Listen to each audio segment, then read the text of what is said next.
নমস্কার। আমার কথা ইউটিউব চ্যানেলে আজকের আমার প্রতিবেদন ঘুঘুর বাসা। কেন এই শিরোনাম? এর যথার্থ কারণ আছে। যদি সরকার দ্বারা পরিচালিত কোনো প্রতিষ্ঠানে স্বজন-পোষণ, দুর্নীতি, অপদার্থতা পুরো মাত্রায় বজায় থাকে, স্বৈরাচারী রীতিনীতি যদি পূর্ণ মাত্রায় সেখানে বজায় থাকে, তাহলে সেই জায়গাকে, সেই স্থানটিকে ঘুঘুর বাসা ছাড়া অন্য কিছু বলা যায় না। কেন বলছি? আজকের পশ্চিমবঙ্গের বিভিন্ন জেলায় শিক্ষা প্রতিষ্ঠানগুলো আছে, সেই শিক্ষা প্রতিষ্ঠানগুলো আজকের ঘুঘুর বাসায় পরিণত। কোনো নিয়ম কানুনের বালাই নেই, শিক্ষা দীক্ষার উপযুক্ত পরিবেশ নেই, ছাত্রছাত্রীরা বিভিন্নভাবে তারা ব্ল্যাকমেলিং এর শিকার হচ্ছে, শিক্ষক শিক্ষিকারা তাদের সঙ্গে যথার্থ ব্যবহারও করছে না, শিক্ষা প্রতিষ্ঠানগুলোতে আজকের উপযুক্ত পরিবেশ নেই, ছোট ছোট বাচ্চারা স্কুলে যাচ্ছে, সেখানে নেই উপযুক্তভাবে আলো বাতাস নেই, অনেক স্কুলে ঠিক সেভাবে ফ্যানও ঘোরে না, স্কুলের ছাদ অনেক জায়গায় ভেঙে পড়ছে, খসে পড়ছে, পলেস্তারা খসে পড়ছে, টয়লেট গুলো অনুপযুক্ত, সেখানে ছাত্রছাত্রীরা যেতে পারে না, এতই দুর্গন্ধ এবং একটা দূষণযুক্ত পরিবেশ। শ্রেণীকক্ষগুলো পরিষ্কার পরিচ্ছন্ন করা হয় না, শিক্ষকরাও সঠিকভাবে ক্লাসে আসেন না। আবার এইসব প্রতিষ্ঠানগুলোতে কিছু প্রাইভেট টিউশনের সঙ্গে যুক্ত স্কুল শিক্ষক আছে, তারা নিজেদের স্বার্থ সিদ্ধির জন্য অনেক সময় ক্লাসে ছাত্রছাত্রীদেরকে হুমকি দেন, তাদের কাছে যেতে বাধ্য করেন, প্র্যাকটিক্যাল প্রজেক্টের ভয় দেখান, প্রশ্নপত্র লিকেজ হয়ে যাচ্ছে পরীক্ষার আগে, তাদের কাছে পাঠরত ছাত্রছাত্রীদেরকে প্রশ্ন সব বলে দেওয়া হচ্ছে। এই সমস্ত বিভিন্ন বিষয় নিয়েই আজকের আমার এই প্রতিবেদন। সেই কারণেই এই প্রতিবেদনের শিরোনামটা আমি দিয়েছি ঘুঘুর বাসা। 2009 সালে তদানীন্তন ইউপিএ 2 গভর্নমেন্ট আরটি অ্যাক্ট অর্থাৎ রাইট টু এডুকেশন অ্যাক্ট প্রবর্তন করেছিল। তারা উপলব্ধি করেছিলেন যে সরকার এবং সরকার পোষিত শিক্ষা প্রতিষ্ঠানগুলোতে আর সঠিকভাবে ছাত্রছাত্রীরা শিক্ষা পাচ্ছে না। গভর্নমেন্ট যেভাবে চাইছেন শিক্ষকের কিছু অংশ তারা নিজেদের স্বার্থ সিদ্ধির জন্য তাদের নিজের ইচ্ছা মতো স্কুলগুলো পরিচালনা করে। যে কারণে ছাত্রছাত্রীরা সঠিকভাবে শিক্ষা পাচ্ছে না। সেই কারণে তারা ইউপিএ 2 গভর্নমেন্ট আরটি অ্যাক্ট অর্থাৎ রাইট টু এডুকেশন অ্যাক্ট প্রবর্তন করেছিলেন। এই অ্যাক্টকে সামনে রেখে আমাদের পশ্চিমবঙ্গ সরকার 2018 সালে 8ই মার্চ কলকাতা গেজেটে বিজ্ঞপ্তির মাধ্যমে শিক্ষকদের আচরণবিধি নির্দিষ্ট করে দিয়েছিলেন এবং সেজন্য বিধানসভায় একটা বিল আনা হয়েছিল। অনেক আলোচনা পর্যালোচনার পরেই এটা আইনে পরিণত হয়। দীর্ঘদিন আলোচনা চলেছে, আলোচনার মধ্য দিয়েই কিন্তু একটা আইনে পরিণত হয়েছে। সেই আইন প্রবর্তিত হলো, স্কুলে জানানো হলো, কিন্তু দুর্ভাগ্যের বিষয় যেগুলো স্কুল শিক্ষকদের নিজেদের জন্য কার্যকরী সেগুলোকে তারা পুঙ্খানুপুঙ্খ মেনে চলছেন, কিন্তু যেটা তাদের স্বার্থের পরিপন্থী সেই আইনটাকে মানা হচ্ছে না। সেটা কি? যে কোনো শিক্ষক এবং শিক্ষাকর্মী অবশ্যই স্কুলে তারা কোনো মানি লন্ডারিং কেসের সঙ্গে যুক্ত থাকতে পারবেন না। দেখুন এই একটা কাগজ আমি দেখাচ্ছি, এখানে কি লেখা আছে?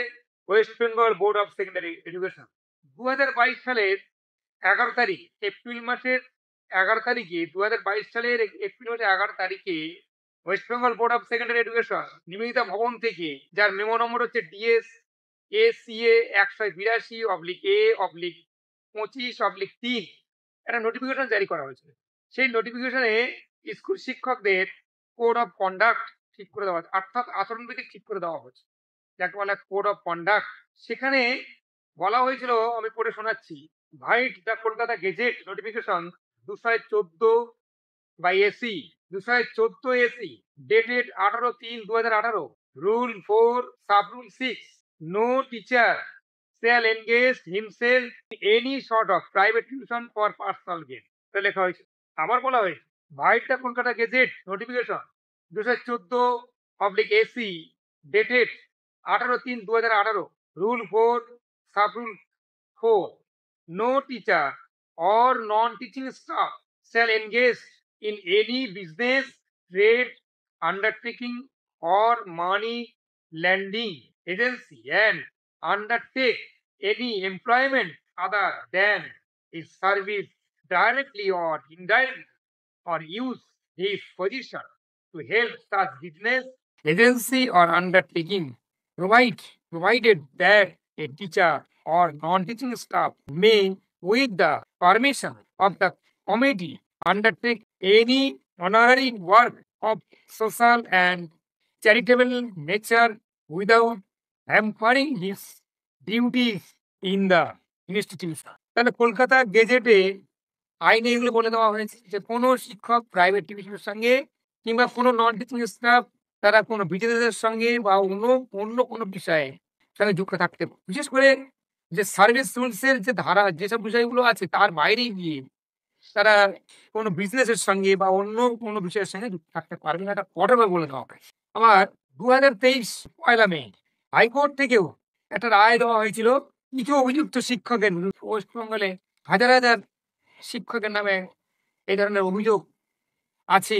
বিভিন্ন জেলা থেকে বিভিন্ন জেলার যারা প্রাইভেট টিউটর ওয়েলফেয়ার অ্যাসোসিয়েশনের যারা সদস্য বা যারা পদাধিকারী ব্যক্তি তারা অভিযোগ করেছিলেন, সেই অভিযুক্ত শিক্ষকের নাম সমেত হাইকোর্টে জমা দেওয়া হয়েছিল।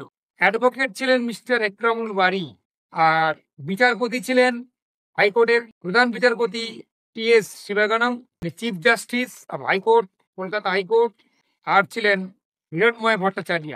এনাদের ডিভিশন বেঞ্চ 2023 পয়লা মে যে রায় দিয়েছিলেন তাতে লেখা আছে provision would come into play in respect of such remedial coaching done by the institution. The grievance of the petitioners or association in is that the teachers who are employed in the schools and who are receiving salaries from the government grant are parallelly conducting private tuitions, and the times it becomes a pressure on the students, parents, and unless and until their words take private tuition, it may affect the marks which they score in the regular examinations conducted by the schools. In this regard, several representations have been filed, wherein the petitioners' associations have also listed out the names of the teachers and the schools who are violating the said rule. পরিষ্কার বলেছেন high court যে এইসব শিক্ষকরা নিজেদের যারা private টিউশনের সঙ্গে যুক্ত, যারা প্রাইভেট টিউশনের সঙ্গে যুক্ত, তারা প্রভাব খাটিয়ে অভিভাবকদের ভয় দেখিয়ে ছাত্রছাত্রীদের ভয় দেখিয়ে তারা তাদের কাছে পড়তে যেতে বাধ্য। অথচ এইসব শিক্ষক তারা গভর্নমেন্টের কাছ থেকে হাজার হাজার টাকা বা অনেকে 1 লাখের উপরেও বেতন পাচ্ছে। তাহলে আজকের যেখানে লক্ষ লক্ষ শিক্ষিত বেকার যুবক যুবতী আছে তারা চাকরি বাকরি পাননি এখন, অথচ তারা যোগ্য, সেই যোগ্য যুবক যুবতীরা, শিক্ষিত বেকার যুবক যুবতীরা তারা টিউশন পাচ্ছেন না এই সমস্ত অপদার্থ কিছু শিক্ষকের জন্য, যারা পশ্চিমবঙ্গ সরকারের তথা ভারত সরকারের যে রুলস আছে শিক্ষা সংক্রান্ত যে রুলস, সেই রুলস গুলোকে তারা ভায়োলেট নিজেদের ইচ্ছা মতো তারা এই আইনকে বুড়া বলতে কি তারা এখনো পর্যন্ত